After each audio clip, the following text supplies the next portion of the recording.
Everything is colorful, loud, and flashing. A city full of monkeys is crowded and stinks, says the German song City Monkey about Berlin. A city where I live and where I see myself confronted with a lot of urban challenges. Of course, it's not only the noise and the visual stimuli that make life in the city challenging. Urban stress particularly affects the social experience in form of isolation stress and density stress. And this kind of stress has a particular impact on us as human beings. After moving to a big city, I often felt lonely, despite or perhaps because of all the people surrounding me. And yet I am not alone in this, because urban stress is a public mental health issue and is often associated with high rates of depression and anxiety, something we really need to take serious. And it won't get easier because by the year 2050, almost 70% of the world's population will live in a big city. So this will make the question for support and intervention measures more urgent than ever.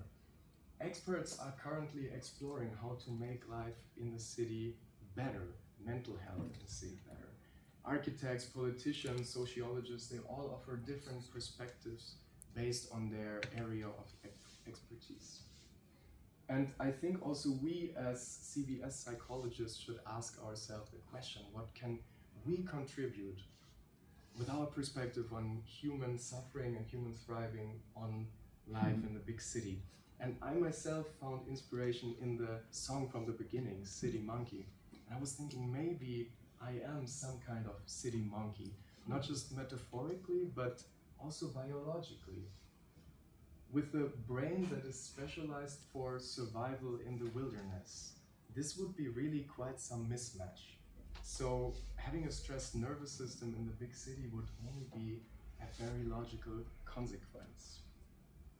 But this is definitely not an unchangeable state, because we as human apes, we do have an influence on how we deal with experience. And of course we can deliberately act with our environment based on our values, psychological flexibility.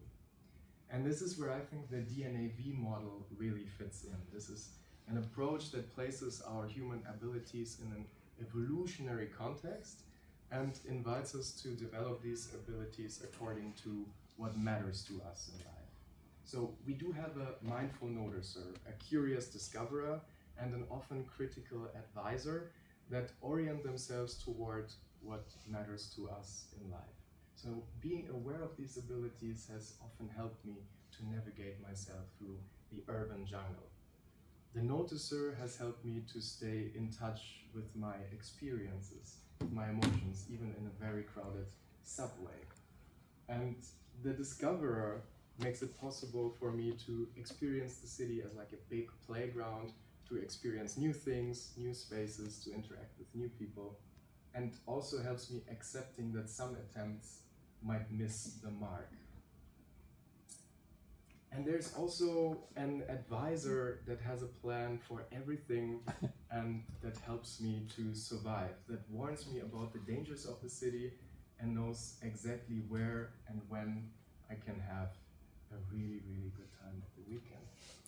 But sometimes, the big city is not our natural habitat, so the advisor always swings between anxiety, fear, like dangers everywhere, and FOMO, opportunities everywhere. So this is quite hard to navigate sometimes.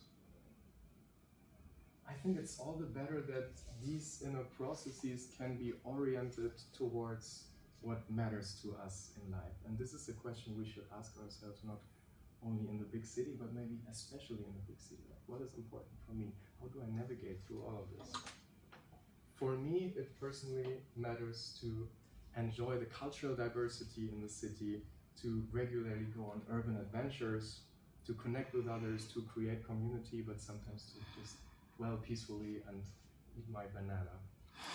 And I think this DNAV perspective on big city life should reach people before they end up with us in therapy, in form of prevention measures, support services, workshops, and also public health campaigns based on this psychological flexibility approach.